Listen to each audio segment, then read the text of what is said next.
Hi, YouTubers. It's so special to see you today. Oh, wait a minute. Oh, no, wrong video. No, welcome to another edition of. Oh, that's not right either. Whatever. Just another draft physics video presentation. That's what it is. I think we're recording now. Alright, so anyway, I should mention, probably, Bill Gates has some kind of health issue and is in the hospital, and that's all that's known, as far as I know. I don't know why they do that kind of thing, frankly. I guess other people understand it being tight-lipped about what's going on, but I mean, you could just say, oh, he had a bit of a heart attack, but it looks like he'll be okay. Or you could say something, but I mean, went to the hospital, was rushed to the hospital. It's just not enough information, in my opinion. But yes, wish him well and all that kind of stuff, but that doesn't add up to much, right? I mean, I'm wishing. Is that helping somehow? Oh, I don't think it is. But anyway, I'm hoping. Oh, I have so much of I hope. No, not gonna do him much good. But anyway, life sucks. He already knows that. But he had a bunch of kids, which means he didn't know it soon enough. And whatever. I'm concerned as my brain is distracted by it and is thinking and saying things like, that's not good. Anyway, I'm just imagining the, oh, Jesus, hospitals, garbage trucks. Anyway, well, it's not really garbage. They pick up grass here. Anyway, it sounds like a parked truck. It's kind of early. Anyway, in the morning for that. Well, we'll just hope. Just came here to steal stuff. Anyway, yeah, back to the video. I should just do the pleasantry thing. Oh, I hope you'll be okay. I hope Bill's okay. Just leave it at that. But it just seems worthy of commentary that, we're all taught that somehow that's good enough. I'm hoping, I'm wishing, that's good enough. There, I've done my job. It's really not good enough. It doesn't solve any problem.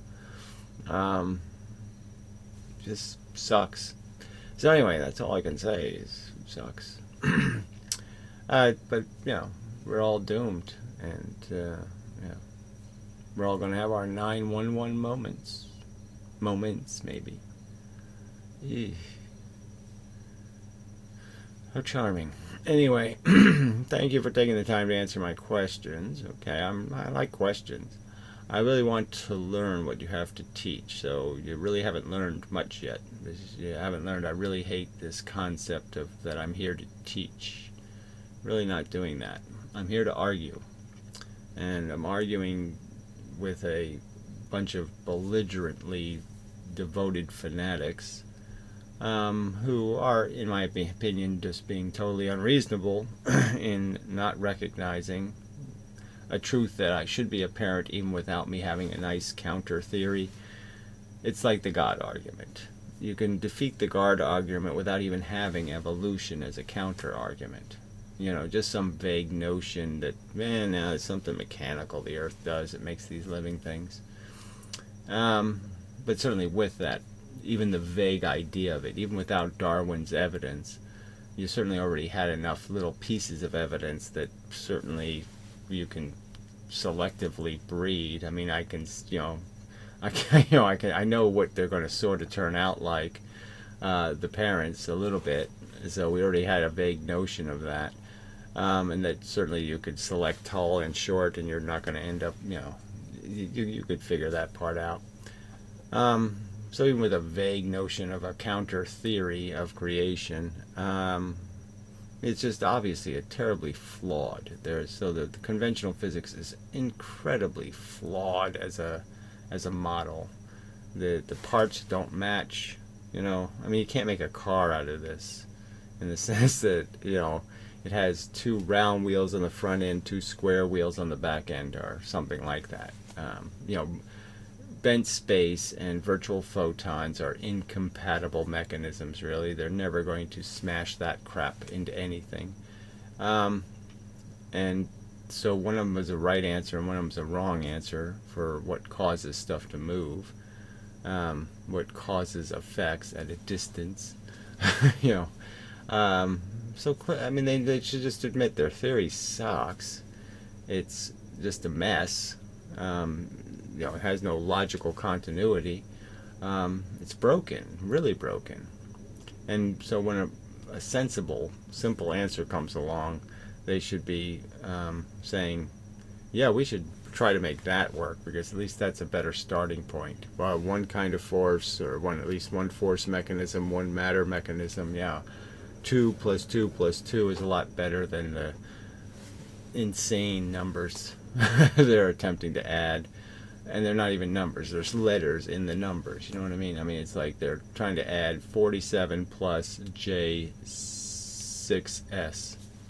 You know, forget it, it's not going to work. So anyway, I'm here to argue. I'm really not here to teach. That's it. And all you really have to learn is what the evidence points to. So I'm just saying, it doesn't do me any good. It doesn't thrill me to pieces to say, oh, I want you to agree with my conclusions and not understand the evidence that produces those conclusions. So that would be stupid. So what you should understand is what the evidence really is. And so the important parts of these videos are the parts where I'm pointing out how flawed the evidence is and how they just made stuff up to fix the flaws, like the slit experiments. The fact that the single slit in water doesn't duplicate their light model at all, and the multi-slit doesn't duplicate their model at all, and they just have a little bit of similarity with the double slit, and even the double slit doesn't produce the same results. They ended up with 2 patterns with light. You know, they don't explain why the water model fails.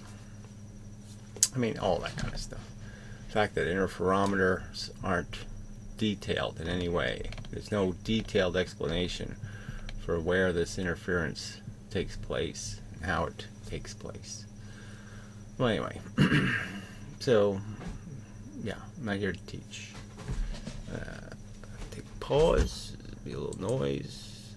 That's not what I need to do. I need to hit this. Come on. I right-clicked you. You're not going to cooperate? Alright. Almost. Little Linux bugs. Alright, I'm back, I think, temporarily. Anyway, I still remember where I was, so the hell with it. So I have to correct you about Tesla, but it's just irritating. You know, because it really won't be a meaningful correction about anything I said. I didn't say anything incorrect. Basically Tesla's idea was to use a direct discharge. Well, you put that in quote, but it doesn't mean anything. He didn't invent directional antennas, and even directional antennas are marginally efficient in the sense that it's hard to reflect radio waves. It's not as easy as it is to reflect, say, light, to make a mirror. But whatever. To communicate between 2 or more points directly without having to emanate in all directions like a regular radio system. So again, that was all kind of wishful thinking on his part. I mean, obviously anybody who sees a light bulb would say, well, wouldn't it be cool if all the light came out in one beam? You know, so anybody can think it, imagine it. Doing it is another thing, right? So even though that idea probably existed for a long time before the laser was invented. So what? And obviously no one's done it, so it can't be done. Which is wasteful, like you correctly explained here. Exactly, so I was correct. All this is described in his patent. So this reference to this patent as if a patent means something. Like, I don't know what the percentages are, but it's like huge. Like 99% of all patents are never realized as actual inventions. Patents are just, the idea is to own some kind of idea.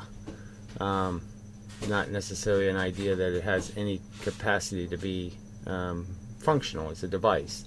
So they'll give you a patent for almost anything. I could patent the formula for a happy cake, and I could say you put in Bugs Bunny and some Daffy Duck and, you know, blah blah blah, maybe a little tiny bit of Smurf or something, and you mix it in a bowl and you make a happy cake. And I could, you know, I could patent it. Doesn't mean I can make you know, the cake will actually work and make somebody happy, or that it'll even be a cake, you know.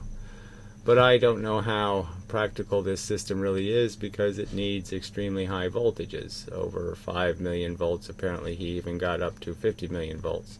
Well, again, and anybody who's worked with voltages knows that there's this thing called breakdown, okay, and you have a discharge, whatever it's called, can't remember the name. The atmosphere is a conductor. It's not a good conductor, but it's a conductor. And so it ain't going to work as a transmitter of anything useful. And nothing would work also in space. I mean, it doesn't, you know, the practicality of sending a voltage is essentially a magnetic signal, you could almost argue. You're attempting to change the character of the field energy between two locations by and seeing that potential difference. So it's creating a charge, and charges segregate the force. That is, they amplify one force and they diminish the other force. So you're going to create a change in the environment, and but we know that that goes everywhere unless you can reshape the charge. You're not going to reshape electrons and protons. And very low frequencies to work, less than 30 kilohertz, and lower is better. So I don't think the lower is better thing would mean anything in a non-atmosphere. And so in atmospheres, lower frequencies can survive better than higher frequencies, but it has to do with a dampening effect, you know. So you could argue that, like in water, low frequencies travel better than high frequencies. High frequencies don't travel well at all. But it just has to do with how thick the molecular goo is that you're moving.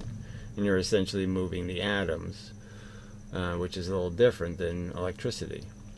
But this means extremely long antennas if you want to take full advantage of it. And you know, it doesn't matter how long your antenna is, because the breakdown is still going to happen in an atmosphere. So again, you have no capacity to put potential into the atmosphere at high voltage without you losing it all to St. Elmo's fire, so to speak, the discharge, whatever. I can't remember that word. The voltage escapes without making a big spark. It makes a little blue glow, but your voltage is escaping, your energy is escaping to ground. Alright, so then Dustin Buck chimes in.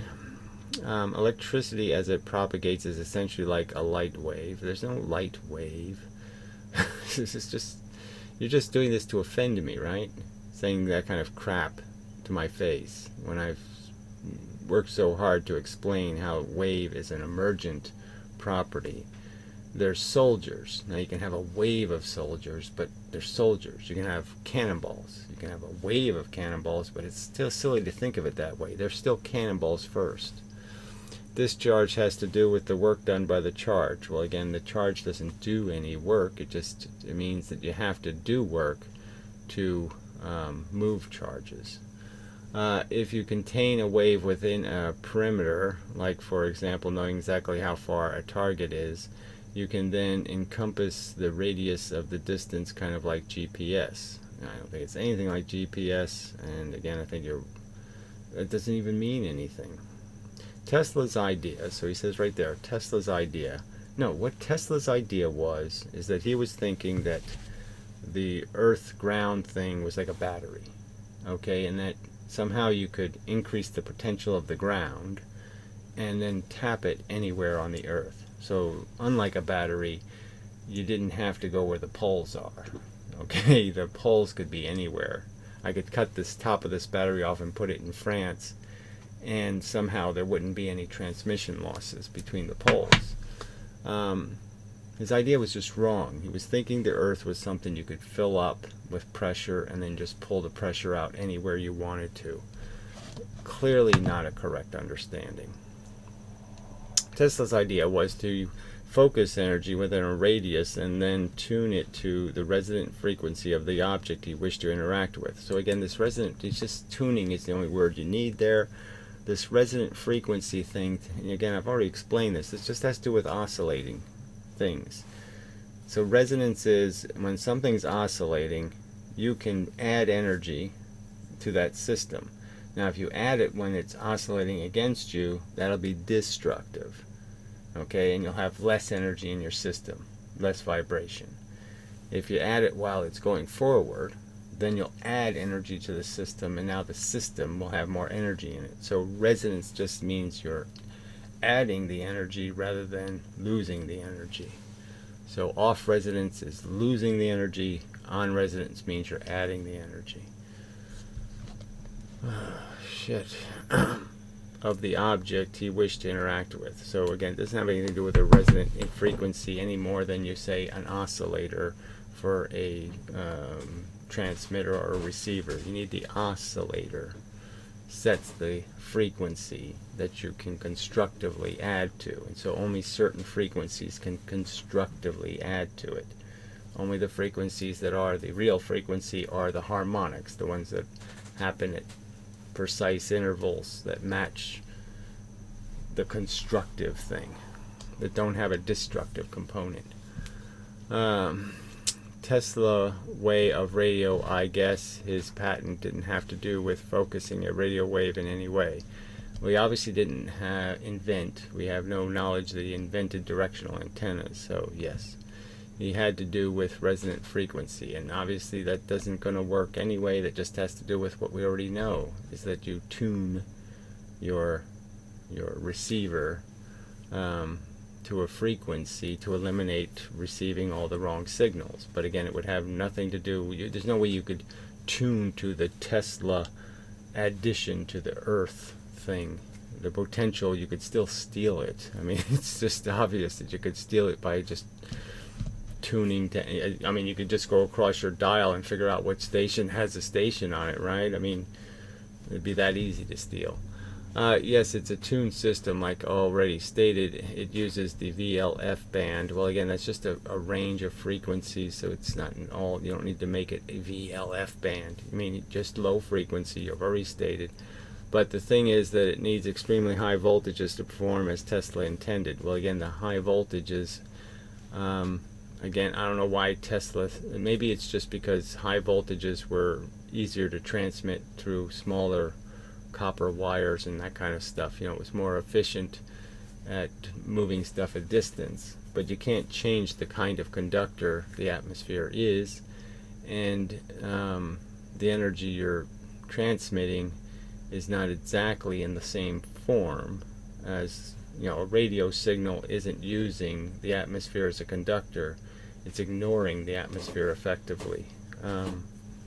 The atmosphere is doing nothing but diminishing the signal, not enhancing the signal. So it's not the same thing. So he misunderstood and thought radio was electricity.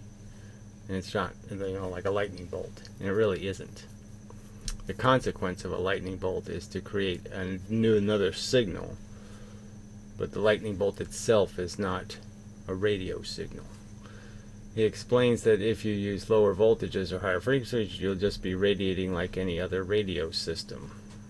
And again, the same is going to be true with this high voltage. There's no way to direct it. His giant Venn diagram that he built, and that's all it was, obviously was spherical at the top. So no indication that he was pointing it somewhere. But he explains that the key is to use extremely high voltage, over 5 million volts, like he describes in his patents. So again, the fact that he describes something in a patent doesn't mean it has any grounding in practical fact, that any of it can be done.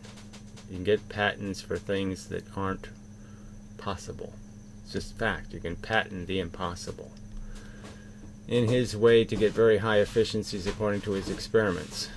And again, according to no experiment documented, to produce anything but a discharge to ground, and that's all he ever produced.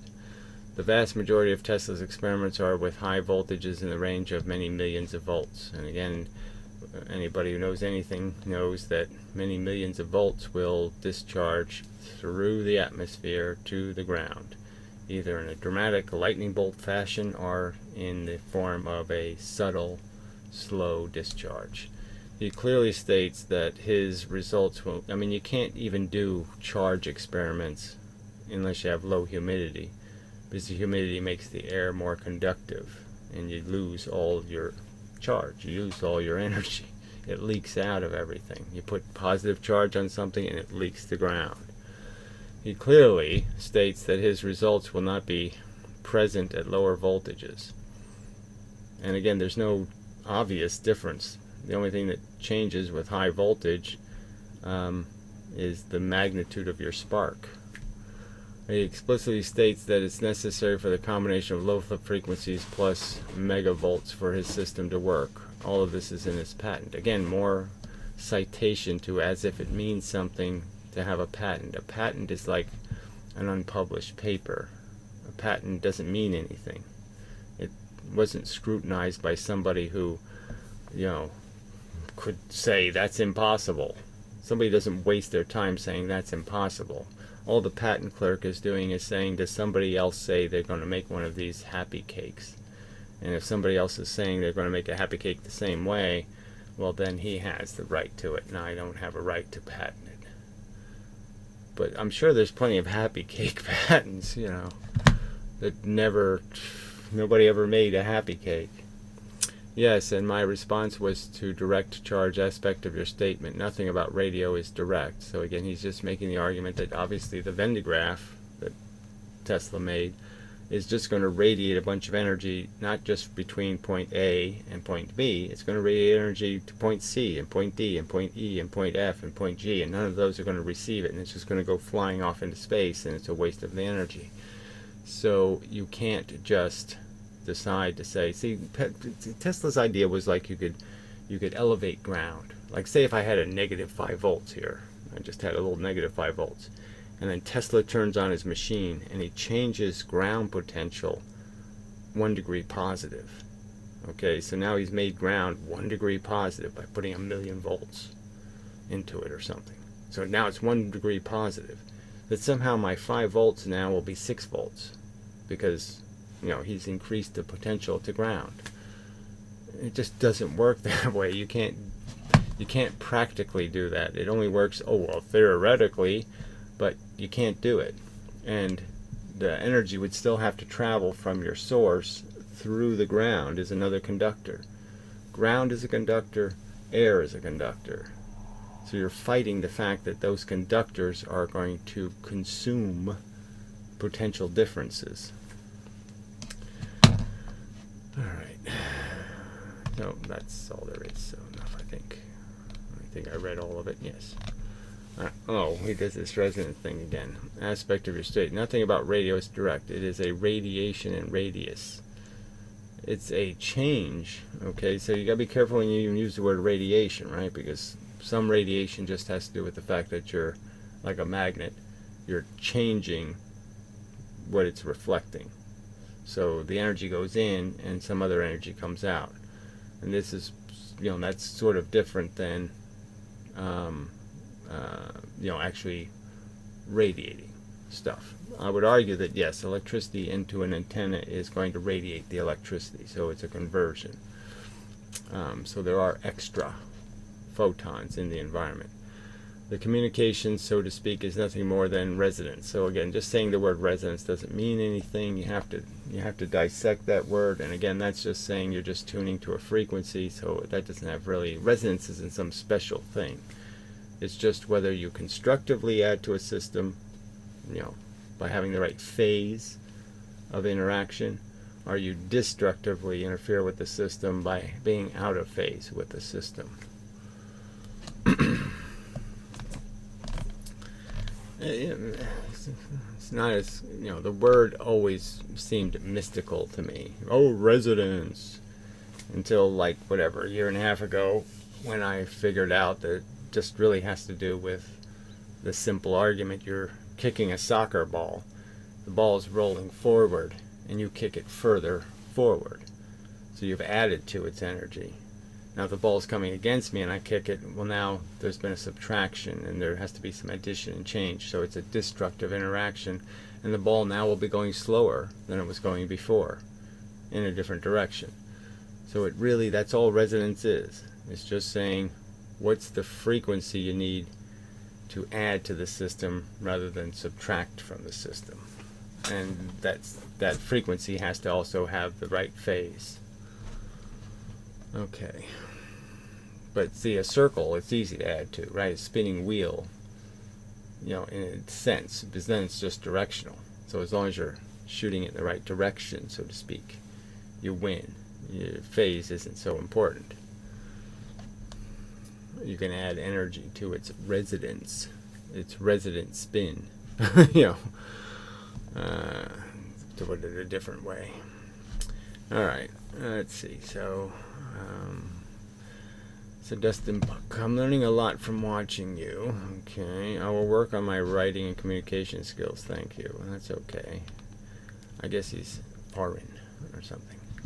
Why is all the magnetic physics always in a circle? So it's not always in a circle, but as I've explained, they are very deceptive in how they describe magnetic field lines, and they don't make a proper distinction between the lines of force, what the actual force is doing, and field lines, which is a measurement of what happens to a dipole in the field. How does the dipole react?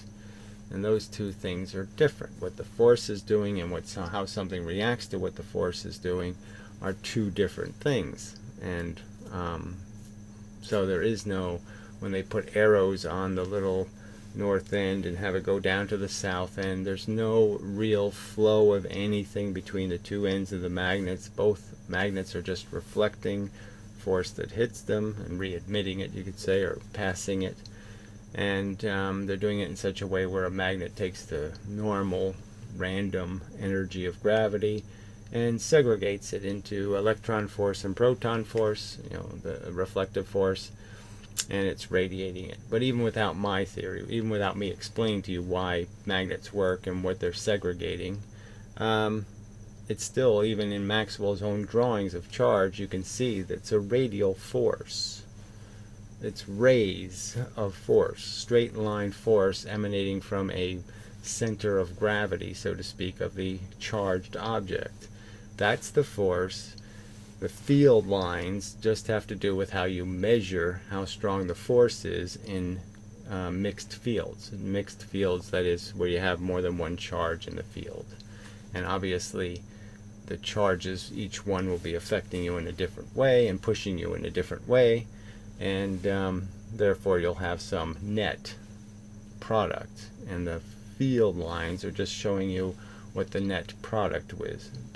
The line perpendicular to that field line will be the direction you'll move. All right.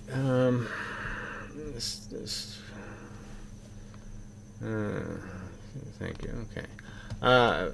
Circle. Start at the negative and move to the positive. Well, they don't do that. Electrons attracted to protons. Yes, that's all sensible. There are electrons and there are protons.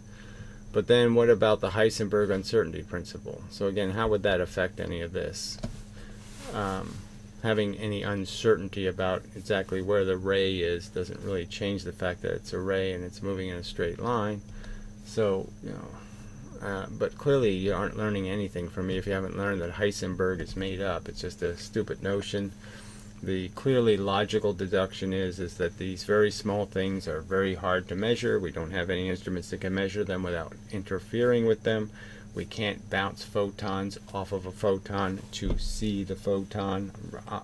Rationally, you can understand that. I can't smash a Volkswagen into a Volkswagen and then have the Volkswagen parts fly off and say, hey, what does the Volkswagen look like? And where is it? And what is it doing?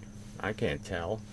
I can't hit a tennis ball with a tennis ball to tell me where it's located, because the ball I hit it with is going to go somewhere who knows where, and the ball I hit is going to go who knows where.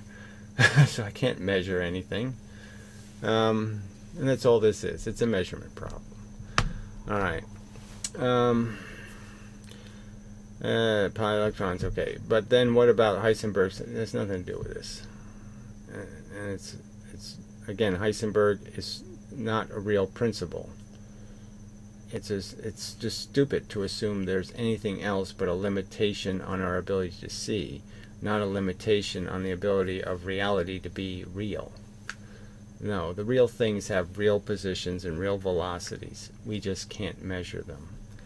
How is an electron a physical thing? Well, I don't know why you would think it's something other than that, in the sense that it's obviously not a force bit.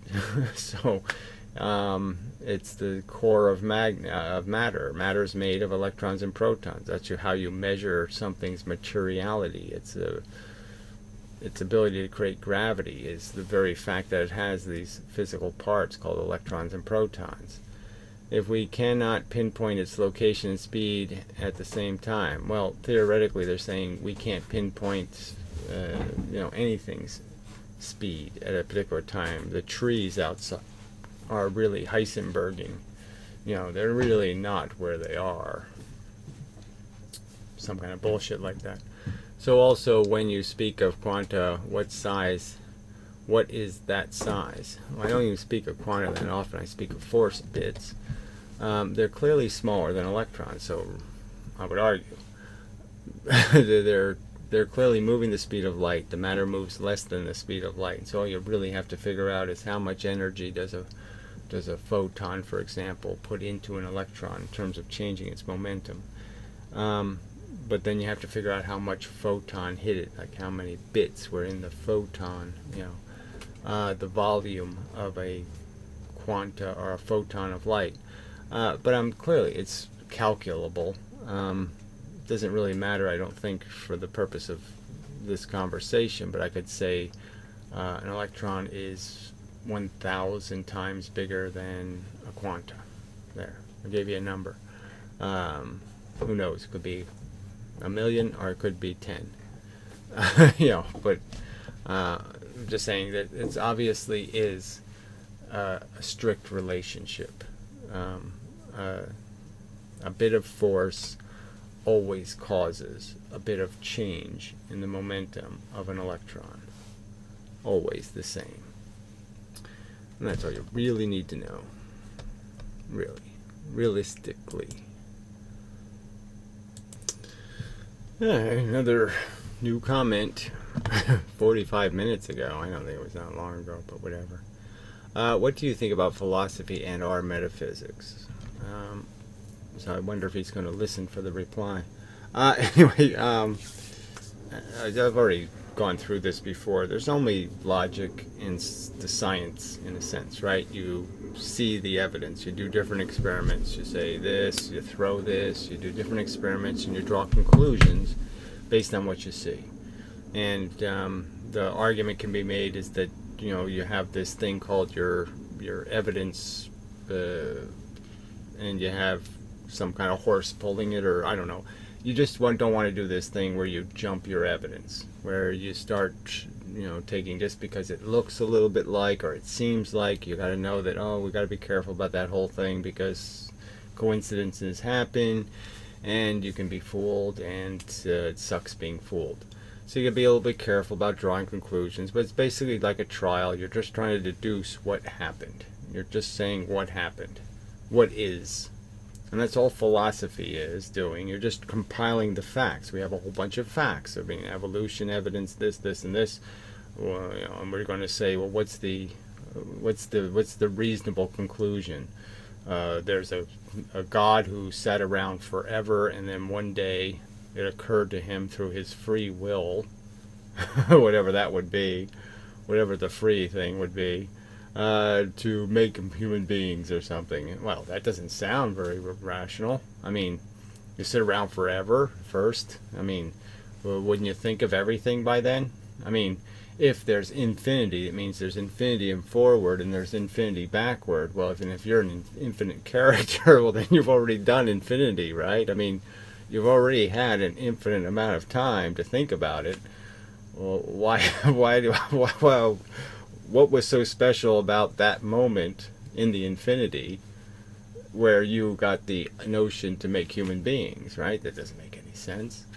And then you made them very poorly, and you had to kill them all because they sucked, and do the experiment. I mean, obviously you're not infinitely knowledgeable, so I mean, why would the universe have as its innate function, its innate element, some infinite intelligence that wasn't too fucking smart, that made mistakes?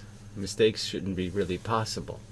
But anyway, so that gets into philosophy in the sense of religion and all this other horseshit. Now, there's nothing different. So you either are scientific in your approach in that you're saying, I will be led by the evidence, okay, and I'll be led by theories that have something to do with evidence and reasoning. And so when somebody tells me the UFO stories and the big fish stories and the, it doesn't sound, it's plausible, it sounds extraordinary and bizarre, that, okay, all of the magic stuff happens with the little bits. All the little bits have the radar, all the littlest boats have all the sophisticated hardware, and all the big boats are dull and stupid. Well, I'm going to say that doesn't really make sense, because it's hard to put all that crap on the little things. It's all complicated, and the little thing it's simple. It's made out of wood. It's, the battleship has all kinds of plastics and graphite and all kinds of graphenes and all kinds of bullshit on it. It should have the fancy stuff, not the little fucking retarded rowboat. I mean, you do little logical things, and that's all there is. But there's no metaphysics is a curse word. I mean, it's a horrible bastardization of just trying to say that there's physics that has magic in it or bullshit in it. Woo physics. They should just call it woo physics. There's no metaphysics. There's physics in the sense you're going to describe reality, material reality. That's what every bit of evidence indicates. It's a material reality. There's a force and a matter, and the matter is affected by the force, and not that complicated. So it's an axiom point. So metaphysics people are just basically saying, even though I have no evidence of special function, I'm going to argue for special function. So you could argue that the Heisenberg and all that stuff, in my opinion, is metaphysics. Even the standard model of the atom, in a sense, is metaphysics, because they're giving stuff momentums that they don't explain where they came from. How did it acquire its momentum? What's regulating it, what's keeping things in orbits, the specific orbits, the energy thingies. So there's a whole nother way of understanding that, just being the fact that electrons have momentum, yes, but it's momentum going back and forth. They have an oscillating speed, you could argue, and that we're confusing one with the other. And you don't need metaphysics then if you're not attempting to explain something that already has explanation. That is, you can understand how it could happen in some sort of real mechanical way.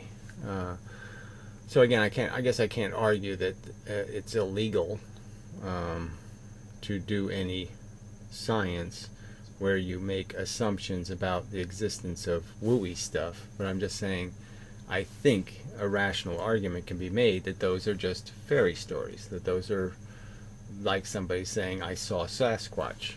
I should be skeptical, right? I mean, even if they're a very reliable person, I should automatically be skeptical, because we've seen how frail human judgment on those subjects has been, how wrong it's been reliably over time. That anyone who says that usually can be demonstrated to be full of shit. Okay, either misinterpreting a rabbit, or just deliberately and willfully being a liar. Okay, so it's perfectly reasonable to say, no, you're going to have to show me something in terms of reasons for me to believe. Now, you've had your personal experience, that's your business, but if you can't convert that into something that has evidence in the real world, it just doesn't mean anything. But anyway, so you could say there's none of these things. These are just human contrivances, ways of separating these things and making them different. But it's all the same thing. It's a thinking. It's all this is. It's what do you think? Well, you should just ask, how do you think? And how do you think thinking should be done. And so I'm just saying that yes, thinking should be done based on evidence and reasoning and logic and deduction, just like an investigator trying to find out whether somebody's guilty or innocent. They shouldn't make the evidence, they shouldn't distort the evidence as important, they shouldn't play little parlor game tricks, they shouldn't write little poetry. They, glove doesn't fit, you must acquit. No, they shouldn't play games. They should just cite what the real evidence is, and say what's the logical. Is there a conclusion that can be drawn reasonably? And the keys to logic are just simple, not non-contradiction. So you don't want to have things like bent space over here and virtual photons over here doing pretty much the same thing, moving stuff.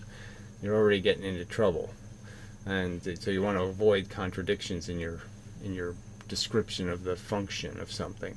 You don't want to say, well, yes, he was there at 6 o'clock and then he was over there at 6 o'clock. You don't want to say two things that are contradictory. And the other trick to logic is there any alternative explanation? That's one of the key things, right? I mean, you can so narrow it that there can't be an alternative, like 2 + 2 = 4. You can explain that the word 4 was invented to describe 1, 2, 3, 4 things, and that 2 things + 2 things can only equal 4 things. They just can't do 5 or 3. It just can't do it. It's impossible. And so you've narrowed it down, you've closed the door. 2 + 2 will always equal 4. Just as rain will always be wet, because we basically invented the word wet to describe what it is to be rained on. So you really can't escape it. It's a fact. Now, most of these facts aren't going to be that solid, but I'm just saying that I think logically the truth, there's enough facts out there, enough evidence to draw pretty substantially hard conclusions about basic function. And it's an evolving system. Complexity doesn't poof out of nowhere. It has to be made slowly out of interactions of a simpler thing. And so it's much as Feynman even described. He said, well, this bullshit could be just bullshit, and the whole thing could be a checkerboard. And it's just such a big checkerboard, and we're looking at it from such a far distance, that all we see are the patterns that look like Richard Nixon and Imelda Marcos or something.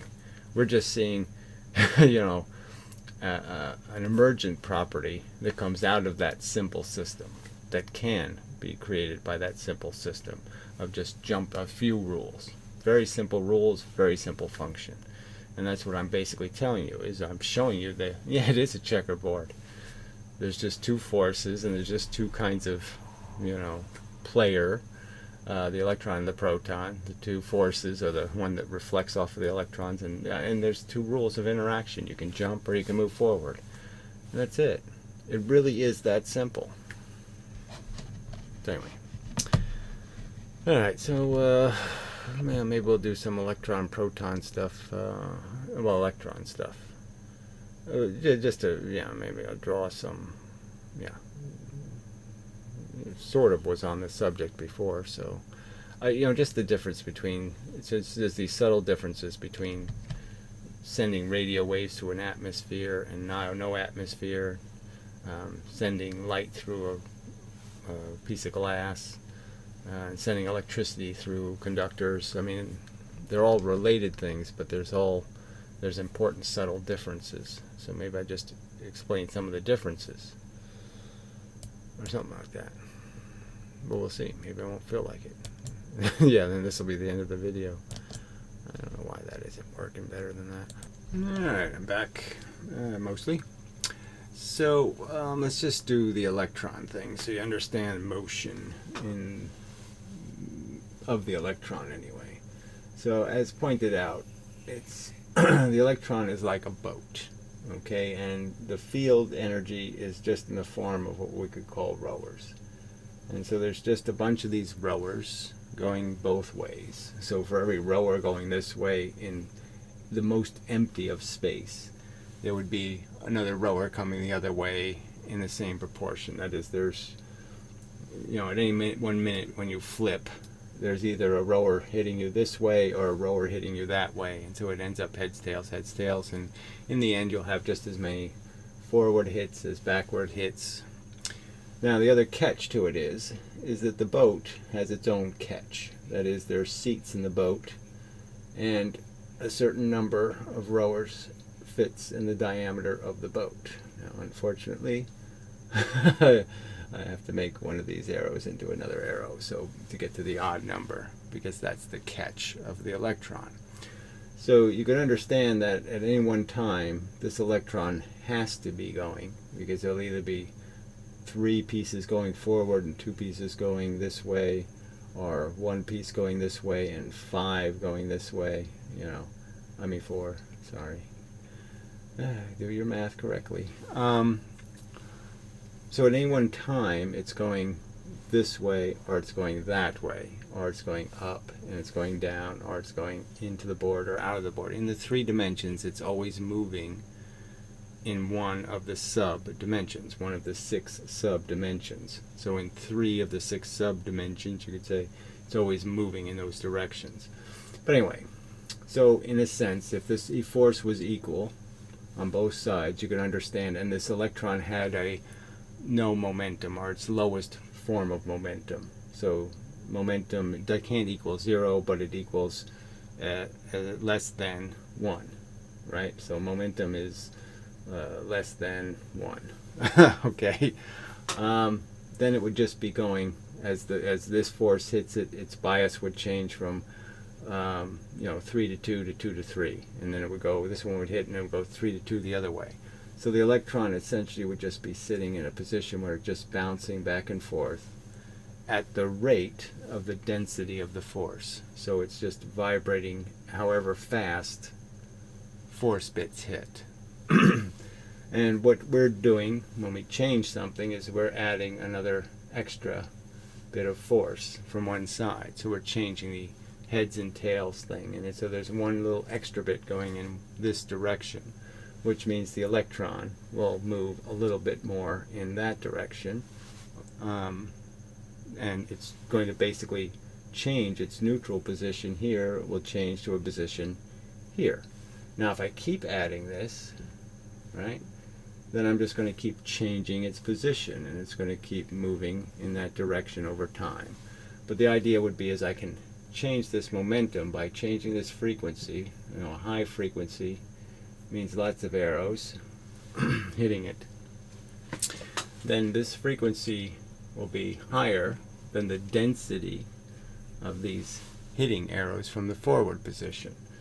And so this frequency would increase this from 2 to 3 to 4 to 1, and obviously I would say you can go higher than that, so you could go to 5 to 2, and then, you know, just higher and higher and higher. We'll just change the number of seats in the boat, so to speak. You know, when I said there's 5 seats, I'm really saying there's probably 1,000 seats. And so you can have 1,000 to 1 difference, which would be approaching the speed of light, let's say. If you could, in that direction, if you could possibly do that. And so so the other catch, so again, so this isn't too hard to figure out, right? It's just people jumping into the boat and the other guy jumps out. So that's how you go from 3 to 2 to 3 to 2. Is, you know, you get one guy, so you're 3 now in this direction. You had to get back to the other guy, so it went from 3 to 2, when the one and the other thing went from 2 to 3. So you're completely conserved the energy. There's no extra rowers, but there is this extra phenomenon of you sent back something this way, you did your equal and opposite reaction, and you still have an action here. But that's only incidental to the fact that you've changed something internal to create this. You've changed something to do that.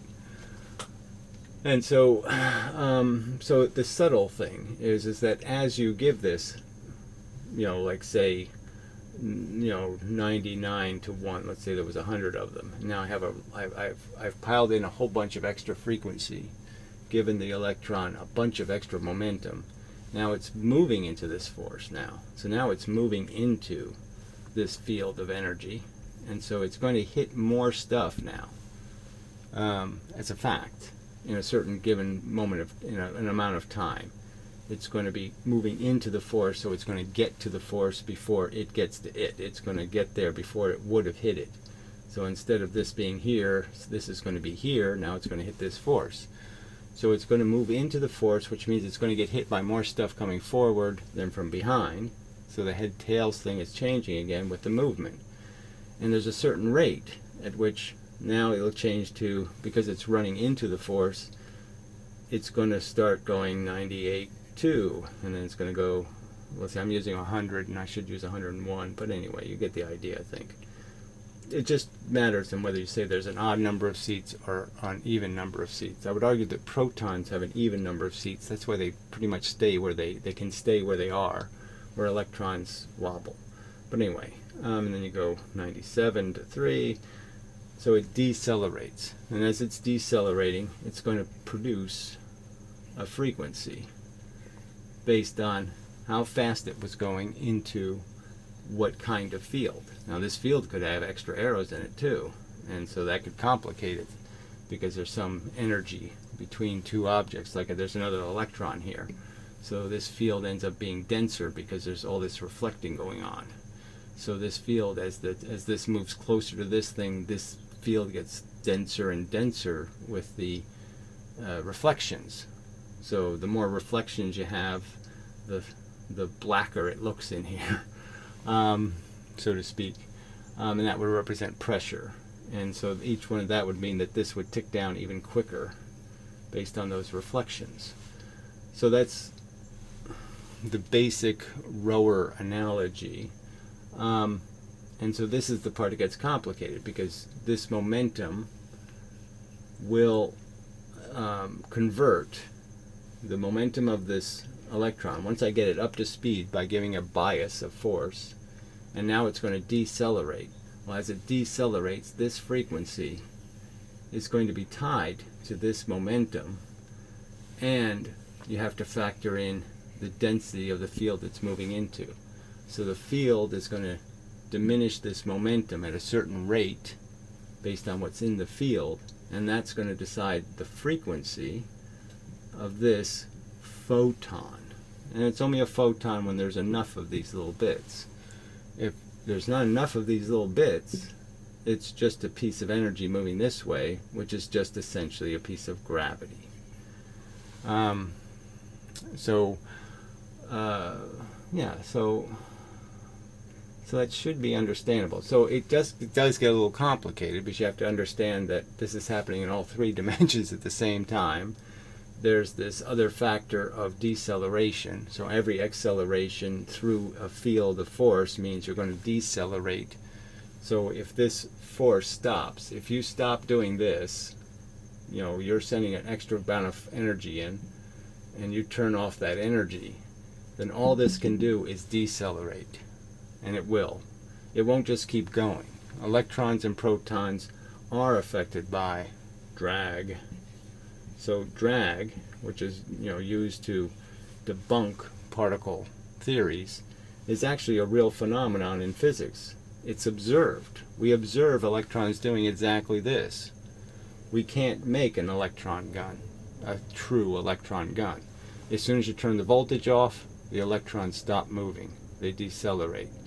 Your gun collapses entirely.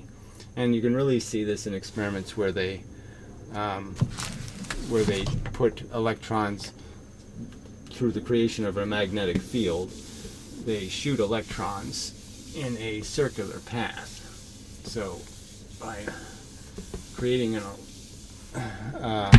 by putting it two parallel coils, okay, you can create a field in here, all right, that creates a circle for a charge, in the sense that the charge will have more energy in these locations. It'll bend it into a circle. So anyway, so the electron will theoretically just keep going around and around in this circle. So you have a gun, shoot the electrons in to the circle. These two coils stay on all the time, all right, you don't turn them off, so there's always that field spinning. Now, in theory, right, once you have an electrons trapped in here, you should be able to turn this gun off and the electrons that are already in here should stay circulating. And for a while it should just keep making light, in the sense that the electron should keep hitting little atoms in the, you use a mostly evacuated, you just leave enough atoms in there like argon or something to create a little photon now and then when the electron hits the atom, and so you can see the electrons that way. And but this system will die immediately. As soon as you cut this off, this all stops. It all just, the electrons all decelerate, and they won't hit the atoms at the fast enough speed, and they'll just stop. They'll eventually just find a point in here, and they'll just stay there. And that's, and they'll wobble back and forth in this way, but they'll just stop having any bias in their movement, because their forward movement, any forward movement over time, so given enough time, all forward movement, all momentum of an electron will die. It just depends on whether you have what you have in this field. But as long as the field they're in is even, there's no obvious charge in front of them or charge behind them or anything to create more energy on one side than the other. Just the very fact that they're moving into this side means they're going to hit more of these things in the same amount of time. They'll hit less of these things. Less of these things will hit them from behind than things coming at them will hit them forward. So that means more rowers will jump in the boat from this side than from this side. And obviously that it will decelerate and go back to just being wobbling back and forth. Yeah. Alright, so that should be understandable. Alright, so that's one of the pieces of evidence. There's other experiments that demonstrate this also, but I'm just saying the fact that we don't have some kind of weapon called an electron gun is sort of just demonstrates the fact that electrons don't keep their momentum. You got to keep pushing them with a voltage, or and they're done otherwise. You can't shoot them to the moon and reflect them off the moon and see them, or you can't do any of the experiments like that. You can't make an electron radar gun. You can't do any of that stuff. Alright, so the more complex stuff that I'm working on now is the idea of the interactions always happen on surfaces. So there's one boat rower experiment that happens when you go into a surface. You're hitting the boat. Okay, you're putting a rower in to an electron boat, and that electron is now going to have a bias and perhaps move, probably move. And depending on what this environment is that this electron's in, it's going to move in perhaps funny directions. Say there's another electron in that direction. Well, then the electron will end up moving this way. It'll have energy pushing up at the same time it has energy pushing it this way. So it'll go this way. And then you could understand that it could go back down this way, and it could go this way, and it could go this way, and it could go this way. So the argument is, alright, so for every surface that happens, so when going in, you get a photon back, always. Alright, so every time a photon hits a surface, there's always a reflection. So even when it's an absorption, it's still a reflection. Now that's proven by the little, the little fin experiment where you paint one of the fins black and one of them's reflective, and it's a little light meter, and it spins. Now, but it only spins if you don't have a complete vacuum. If you create a complete vacuum that this thing is in, then it won't spin at all. Basically telling you that reflecting surfaces are the same as absorbing for surfaces, that there is no difference in what comes in any one direction, that there really are just surfaces, and that surfaces always do this reflecting back to the field. It's just that you can reflect in a straight line or you can reflect in crooked lines, and that's the difference. So when you have atoms in here and one surface is reflecting crooked and one surface is reflecting straight, you could understand that one surface will bounce between the atoms, cause reflections that'll always go back, and so there's more reflecting happening, and so this surface will have more pressure and it will move more than this surface will, because it's reflecting, but the reflections aren't coming back. It's not reflecting where it gets trapped going back and forth enough. And so that's the principle of that. So there's experiments backing up what I'm saying. I'm just pointing out that this isn't just made up crap. So anyway, so there's always, this happens at every surface. The thing goes in, the energy goes in, it gets converted into an electron. That means it jumps in a boat, the swimmer, and when it jumps in a boat, it gives back the rower in the opposite direction. That always happens. So you don't see that because we don't produce light that reflects off something, so we never get the light back. But the laser beam is actually getting a beam of laser right back in its face. It's, ironically. We just don't have a great way to detect that. But anyway, it goes into other subjects. How lasers work, I have to do that someday too. What I really want to get to is just the idea of the surface. And so the idea is the electron moves in some way, affecting the other electrons. And then when it gets to this outside surface, what's happening is the electron is moving, out of the surface. The energy, the momentum of the electron is still that way.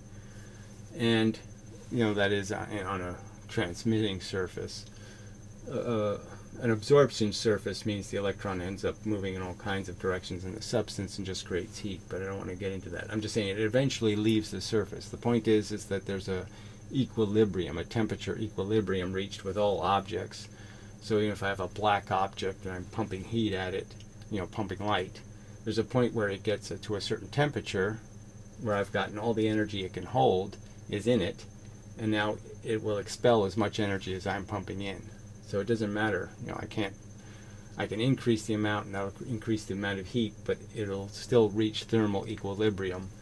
And when it does that, it's going to be radiating just as much stuff as it's going into it. And it radiates it in this form where the electron has momentum, it's moving, and now it's going to be decelerated. So it's going to try to get out of the material substance. It's going to be decelerated by the fact that it actually has a low pressure connection to the proton, and that will mean that it's going to hit more stuff going this way in a more dramatic way than it'll hit stuff going this way, because the proton won't be sending much stuff going this way at all. So there's going to be, these rowers are going to change the head's tail balance, if you want to call it, much quicker. So even though it's the same amount of force as a regular atmosphere, you have less force chasing it, and so less are hitting it, even less are hitting it from behind, which means that the stuff coming at it will look like more. Okay, so there's not necessarily more here. It's just going to look like more because you're getting away from the proton, and the proton, that there's an attractive force. So anyway, it just means the electron's going to decelerate, which just means it's going to give back this arrow, and it's going to eat one of these forward arrows. So it's going to eat one of these extra forward arrows it's getting hit by. It's going to keep it, essentially. It keeps all of them, and it's just a matter of the rowers are constantly exchanging. So even though I just brought a rower in, he gets kicked out by another rower. So it's happening all the time. And so concepts like equilibrium have to be understood, that it's happening all so fast, but there's always a bias in a direction if there's a force differential. If there's more force on one side than the other side, or if the electron has momentum, that'll create the illusion of more force on one side than the other side, then there'll be a net effect on the electron. But anyway, at this point, leaving the surface, the actual effect, not the net effect, is going to be it will get hit by more force this way than this way. It will decelerate, which means it will produce a piece of a photon. Okay, and depending on how often that happens, how much it does that more than once, it'll create a frequency of quanta, of decelerations. So the rate at which it decelerates. So say if it goes in it has 98 to 2. Again, I'm using even numbers when I should use odd. But anyway, it has a 98 to 2 proportion. It goes in, it's trying to leave the proton. It's going to decelerate rapidly and end up being at 60, to 2, and then, 30, and so it's going to lose that quickly, and that'll be the photon that you'll produce.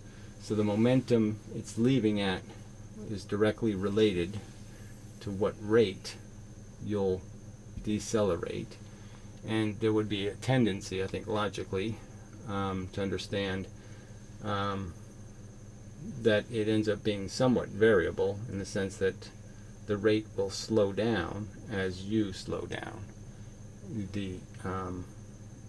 You're going to exchange quicker the faster you're going, and the slower you're going, the exchanges will take longer. So there's some sort of Lorentz curve for that, you know. But anyway, I won't bother with that feature at this exact moment.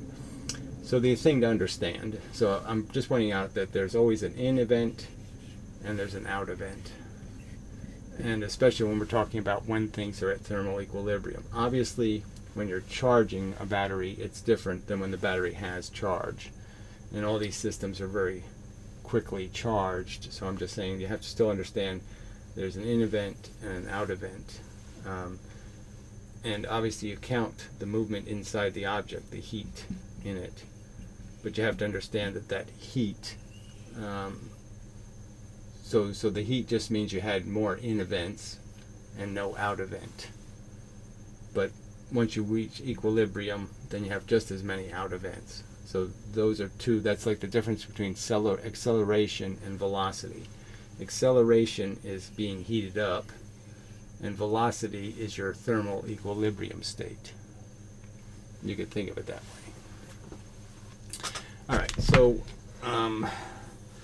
the part I'm contemplating is understanding the different phenomenon, in a sense that you have transparent materials that take color, right? Different color frequencies go in and they're replicated perfectly. That is, the frequency is kept. It's not distorted. Now you can have colored transparencies that do only let out certain frequencies, that convert what goes in to a frequency. Things that aren't red end up coming out red, that kind of thing. So that makes it a little more complicated. And so with transparencies, we have the idea that they all transmit light based on the fact that we know they're refracting light. That is, the light comes in straight, goes out, goes crooked through this substance, and then comes out, is recorrected for the bad angle. So the in angle is the reciprocal of the out angle. And there is this refraction that takes place in the transparency. And we know they all have some sort of angle. And that angle happens to be directly related, okay, to speed. That is how fast the substance is. So water's like supposed to be 40%, I believe, slower for the signal to get from one side to the other. It's 40% slower than it would be if there was nothing in the way, if it was going the speed of light. So I would argue it's certainly not going slower, and it certainly is traveling more distance. Obviously this line is longer than this line, and there should be logically a relationship.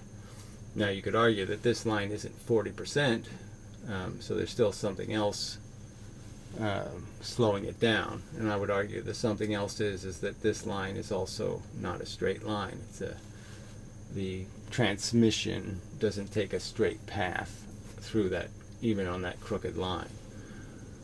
So that's something we know about transparency. So there are some percentage, we'll just say 40 for the fun of it, they're slower. So transparent materials are slow, all right, and they have refraction. So they bend the light, diffraction, if you want to call it that, or refraction, I guess is the right word. So those are two key things, but they do transmit frequency reliably. And then you have like a reflective surface, on the surface shiny or something, and the idea is that somehow the photon goes in and it comes out and there's no event somehow inside the material. And I would argue that there is, but that the movement ends up on a shiny surface, ends up getting somehow internalized. That is, you don't get hot, so there's no, I shouldn't draw any heat if there's no heat. Well, for the moment, we'll just say that's what we're set. It comes in, this sends a photon back to the source. It's an event, it's a boat. There's an event taking place here, and then the light goes off at the equal and opposite angle, in the sense that there's an event going in and the event going out.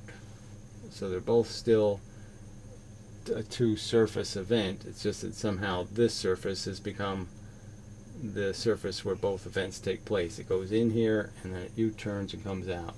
So there is a process, I would argue, that's happening there. It's not just reflecting off the surface of electrons. It's not just hitting an electron and going bang like that. There's two things that have to happen. The electron is moved, and then some other electron creates the reflection. But there's more than one event. So there's still two events, an in event and an out event. But what we know about that is it happens very fast. We can't measure the time of this event because it's so small.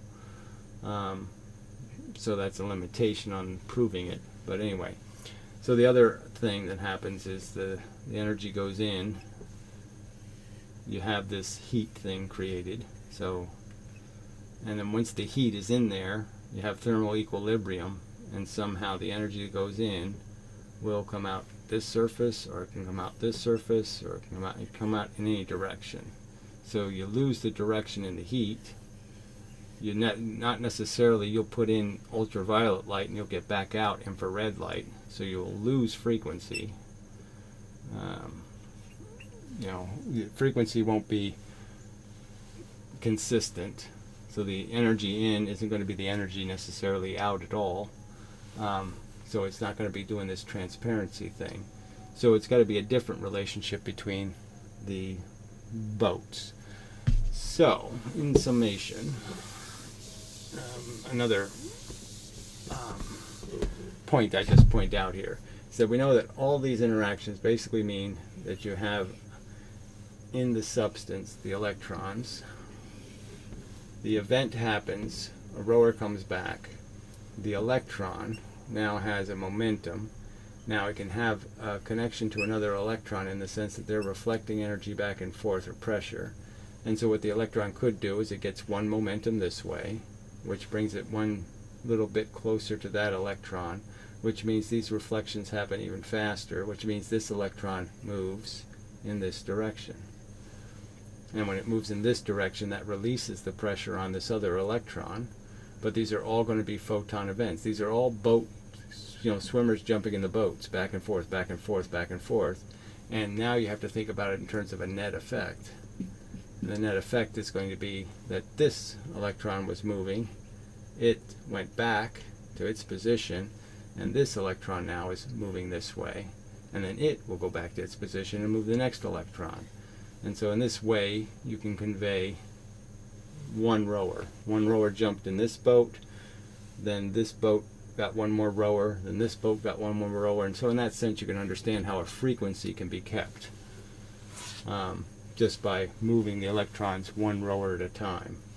The other argument I've made, see, they have different experiments, so then you have the photoelectric effect, which they should call something else, with the idea that you throw an ultraviolet, let's say, photon at a surface, and you actually bounce an electron out of the material. And the higher the frequency, the further this bounces. So, but it always goes back down to the material, unless you hit it with something really high. So it's moving the electron off the surface by creating too much pressure here, too high a pressure, that it doesn't spread through the material fast enough. And so the only way for the pressure to go is back out. But again, it's more than one event. There's an in event, caused a reflection, and now the boat has the momentum, and now the boat momentum will interfere with other boat momentums. They'll exchange rowers, and then there'll be an event of the outcome. And the outcome is this electron moving off the surface. Now that's very different than photoelectricity, all right, which is you have a surface, you hit it with a photon, you get your reflection, you move the electron, and you're now going to convey the pressure like you did here through the conductor, okay, by essentially moving the electron further from its proton. So when you hit the electron, it moved it further from the proton, making this now a polar atom, giving it magnetism. And at the same time, these two electrons are connected, so the pressure did move to this one, and this moved to this one, and it moved to this one. So all of these electrons are going to move in this direction, and the pressure of the atom is going to go from this atom to this atom to this atom, and so you're going to have this becoming a plus, a plus, a plus. Then this will become minus, and then this will become minus, and this will be plus, and then this one, and it's just going to move that as if you keep pumping in pressure, then you're essentially creating an electric current in this substance. So that's different than popping photons off of surfaces. So they use the same kind of word, the photoelectric effect, for both of these different things. One, the photodiode, that's creating an electric current by getting hit by electricity, and this, which I don't know what it would be called, but it's not a photodiode. It's not creating electricity. It's creating a release of electrons. It's ionizing the surface, and so the ionizing energy has to reach a certain intensity before this bounce out effect happens. And that's sort of logical. You can just understand that if it's a low enough pressure you're creating, well, then the heat can dissipate quickly enough into the surface, and there's no buildup of pressure. So if you don't have it at too high a frequency, the frequency is low enough, then the pressure can move through the substance. But if you're trying to push it in faster than it can, it's like the sonic boom effect. It reacts, with a reaction, and the reaction here is that this pressure gets too high, and the electron has to leave the surface. It just doesn't have a choice, because you're trying to push the energy into a medium, a conductor that can't conduct it fast enough. So the pressure builds up here and forces the electron out. So that's perfectly understandable. All right, well, anyway, it's probably enough. Just making these distinctions that there's different ways that this energy can be put into things. And so this electron would leave at a higher velocity because it's going to have a higher bias. So to understand that this effect, where you're releasing the electron, you're creating more and more pressure. That means that this electron could leave with like a, it has a 90 to 10 kind of ratio. So it's moving very fast. And if I do a higher frequency light, then it would be a 95 to 5 kind of ratio of its momentum in one direction versus the other direction, which means its actual momentum. And so you have two things you can create, is how much energy have you put into an electron, how much momentum does it have, how much speed, or how regularly are you moving it forward, then it decelerates, forward deceleration, forward deceleration. So you have two effects. There's two things you can do in matter. You can move an electron at a velocity by hitting it with a high frequency, or you can just move an electron with a bias and it just bounces back. So the electron can swing or the electron can move. And those are the two different phenomenon. So again, it's just two. There's no third option. The only third option to complicate it would just be, as I pointed out, the electron, if it's in a field of other electrons, you can sort of understand kind of easily that each one of these electrons, let's say I have a field, each one of these electrons is producing, a field of reflections. So if I move this electron this way by hitting with more force, obviously this force is going to multiply and this force is going to multiply, and the electron will have to bounce back because it can't go there. It's going to increase the pressure here. It'll become high pressure as it moves closer to these two electrons. And the converse can also happen. I can move this with enough pressure. I can put a high enough pressure here where I force these electrons to go this way, out of the way. So that's a third complication. But that, again, just it's best to think of things in isolated environments. What would they do on their own? And then understand that when you add them, you're just adding them. You're just going to add their effect to each other. So if this electron doesn't have any electron over here to stop it from moving here, then it can freely move. Where this one has pressure, this one has a reason not to go this way, this one has no reason not to go that way. So you can figure out who's going to move pretty easily. Alright, enough. So, enough of a video. So, till the next time. I've given, all they tell you is virtual photon. They don't even say anything about electricity. They just say somehow it's this, current going the wrong way. Just no real detail about how it actually works. And I'm giving you some detail.